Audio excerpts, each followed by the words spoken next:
Okay, 1, 2, 3. Hi everyone at Teach for India. This is Parmesh and I'm so happy to be talking to all of you. I know it's evening, it's almost the end of the day and I'm going to try very, very hard not to bore you. So I'm going to start off my talk actually by playing one of my favorite videos, and it features my friend Gauri Sawant. So if we can have the video.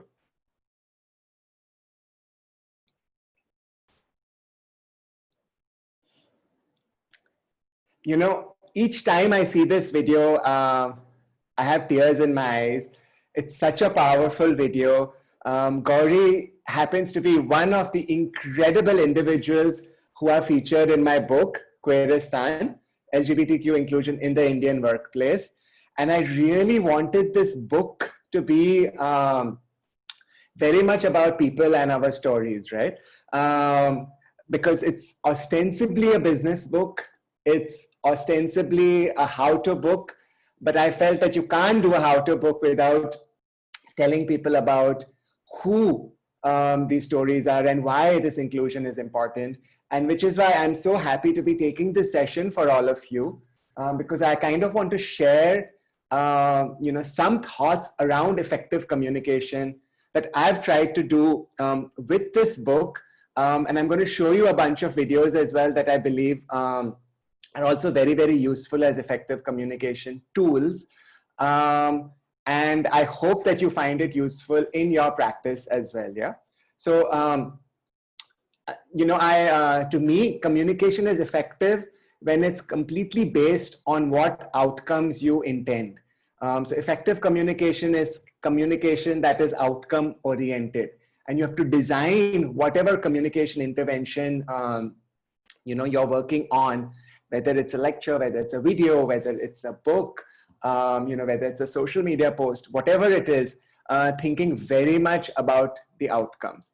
So in this book, for example, the outcome was very much, I wanted it to be a call for action. I wanted people to be reading it, to immediately go and make their own organizations inclusive.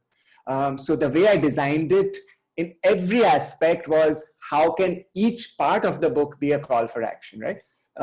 So I designed the book to have 5 sections, very strategically. In the first section, I wrote about my own personal journey and my journey at Godrej, which is where I've been working for the past 10 years. And again, I did that very strategically because often, in these how-to books, we aren't really emotionally invested. And I really, really wanted people to be emotionally invested in the book from the moment they enter into it. I wanted them to care. I wanted them to connect to my own life, to go on this journey with me. And also through, this one story of one company, because later on in the book, there are so many other case studies, but I really wanted to care about, me and this journey. And so it starts with a very, very personal, it's like you're kind of just immersed into my life. You go into my childhood, you understand where I came from, and, you draw that connection with the reader. Then in the second part of the book, I actually give a background. So I draw back and I talk about the context. Again, this is also deeply personal because, the book is about LGBTQ inclusive at the workplace. And I've assumed that my reader would be someone in business, someone working at an institution, and many of them might be straight. So why should they care?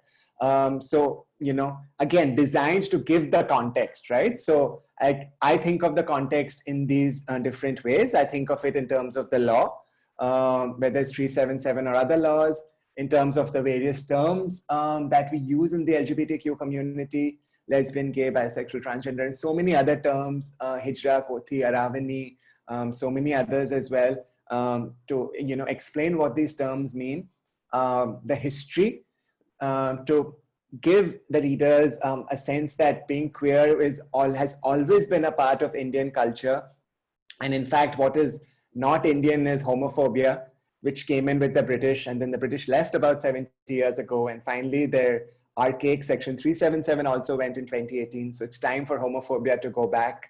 And then, which is actually my favorite chapter, and it's a chapter called "It's All About Loving Your Children."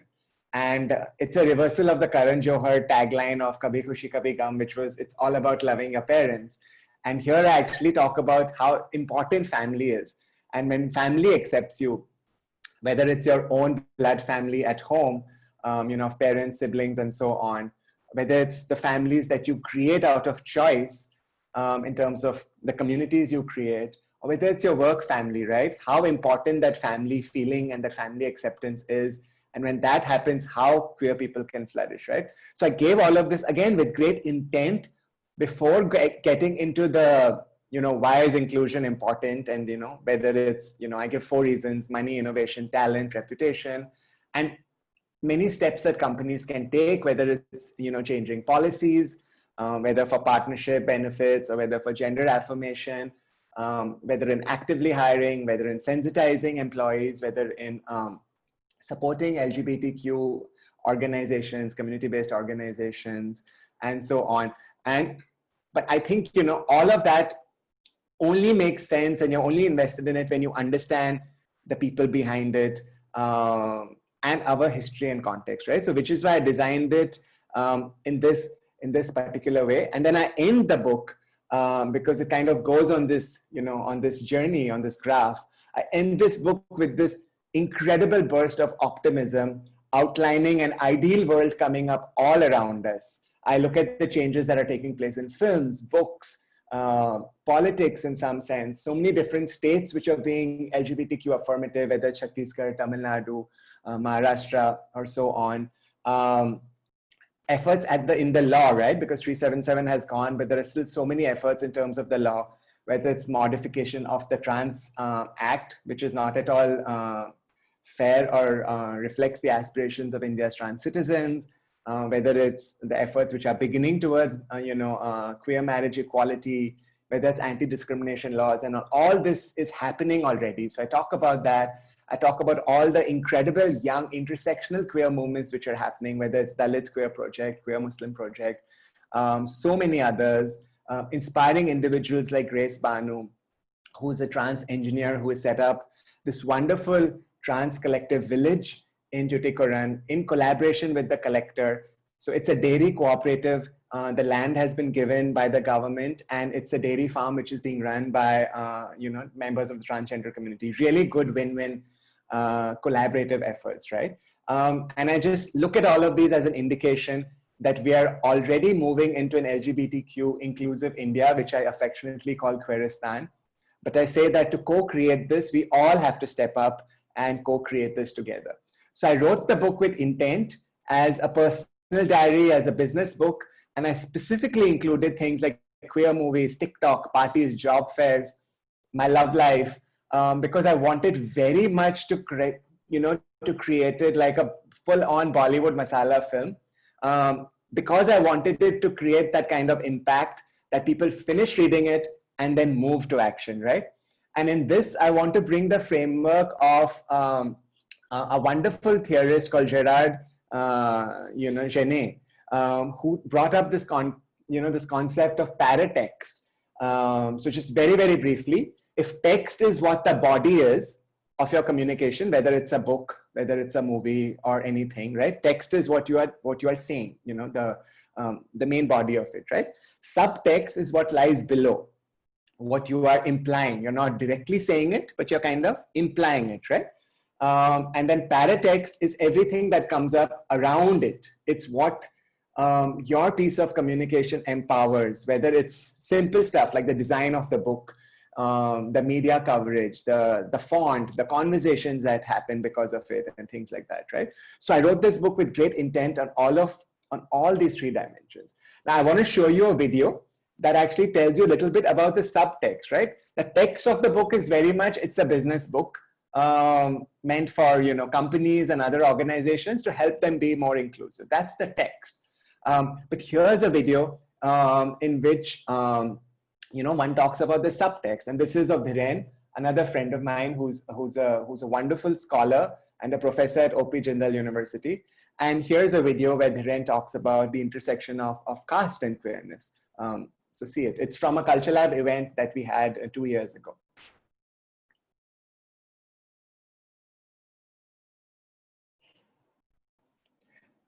So as you saw in that video, right, Dhiren spoke very, very powerfully and eloquently about how caste and queerness intersect.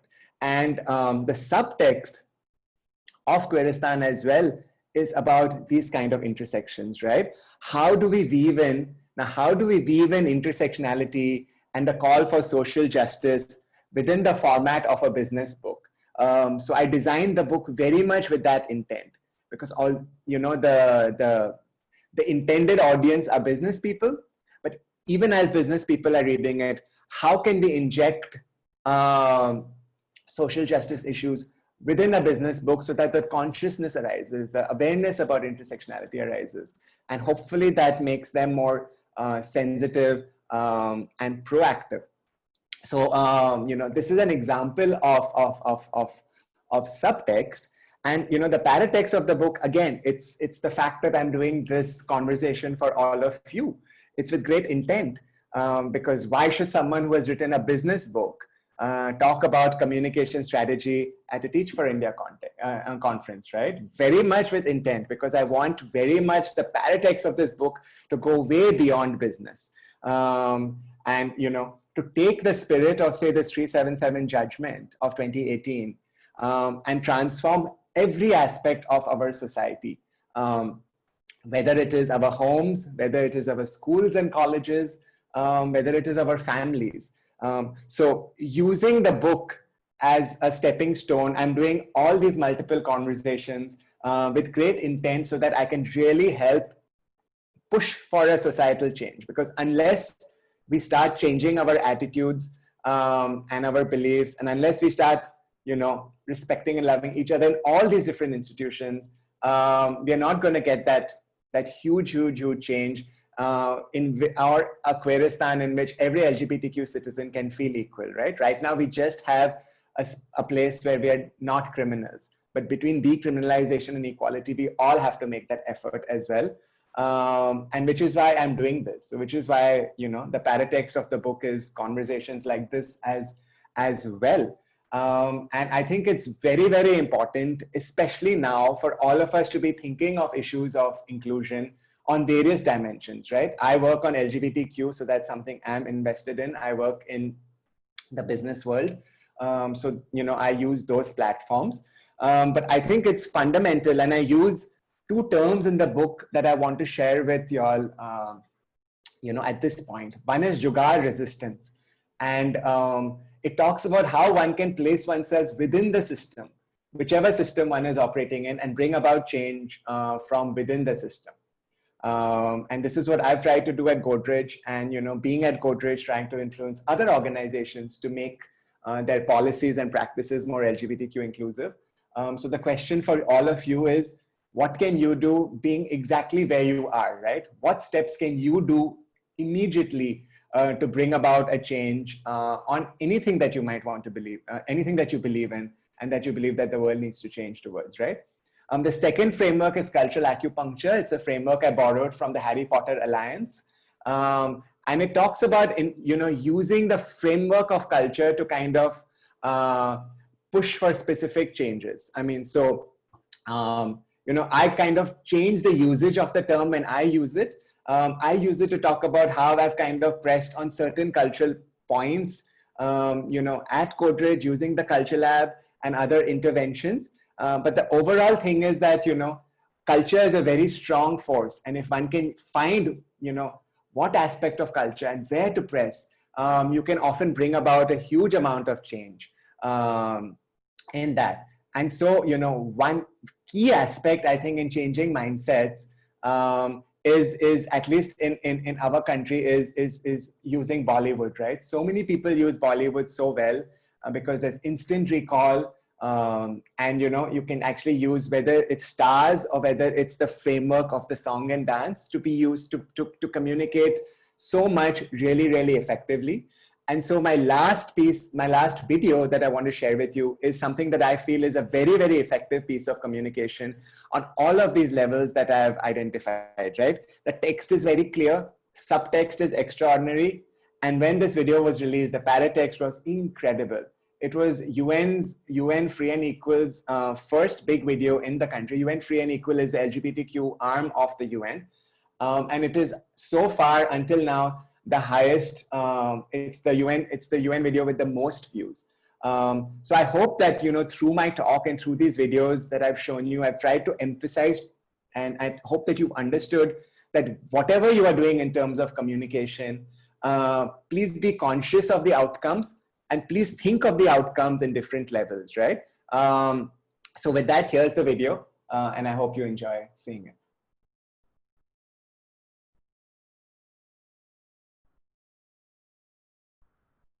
So thanks everyone. Thanks once again.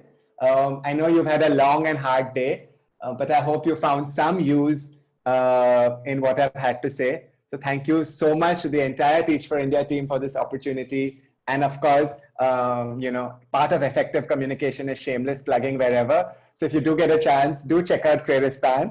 I've written it with a lot of love, and I hope that you find it useful as well. Bye.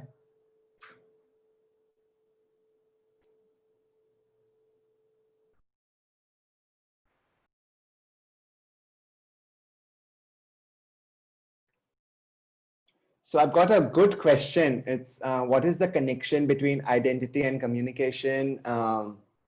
Why should one be aware, and what can teachers, parents, and students do? And I think this is a very good question. I'm assuming it is in the context of LGBTQ identity. And I think it's very, very important, you know, because in India, we don't talk about this in our homes enough. In schools, I think I'm just so happy to see so many schools across the country which are beginning to have these conversations. Tagore International in Delhi is one. They have this amazing student volunteer-driven club called Breaking Barriers, where they've been running this, I think, for 7 or 8 years now. And, you know, every year new students come, 9th, 10th, and so on, and they run the club. And it's very much about LGBTQ sensitization, gender sensitization, you know, amongst students, amongst parents, and amongst teachers as well. So I think I think there is a connection because, you know, the world is heteronormative. And given the fact that 4 to 10% of any population happens to be LGBTQ, I think parents and teachers need to be aware that in any class of theirs, there are probably a few children who might be feeling different. So what kind of an atmosphere are we creating in the class or at home with parents, right? What kind of atmosphere are we creating? Are we creating a space where our children are feeling comfortable enough to be themselves? How can we encourage, how can we show acceptance and love and create that environment where, you know, the children or the young adults may or may not choose to come out to us, and that's completely their choice. But how can we as educators create that environment where if they choose to come out, they should know that they will not be judged, they will not be scolded or misunderstood, they will just be loved. And there are amazing parents that you can look at as role models. There's a Satyamev Jayate episode with Ghazal Dhaliwal, which I don't know if y'all, you know, I mean, there's a great Satyamev, I mean, you should see it. It's a couple of years old. It's Amir Khan's iconic show. And Ghazal, who is now a celebrated scriptwriter, she wrote Ek Ladki Ko Dekha, amongst other things, you know, comes on that show, and she has transitioned. And her parents come on that show, and they just say that when Ghazal came out, how they loved and accepted her, how they nurtured her through the transition, how they went to all the neighbors and said, you know, we now have a daughter, her name is Ghazal, we want you to love and respect her the same way as we do. And I think that's key, right? So when your parents, when your teachers love and respect you, it really, really empowers you. Likewise in the workplace. So I think there is a deep connection between your own identity, because when you are queer in a predominantly, you know, heterosexual world, you know, it is hard to articulate it, to share it. There are fears, and, you know, we're not living in an ideal society. So I think the role of parents and teachers is very important to create that empowering, nurturing space.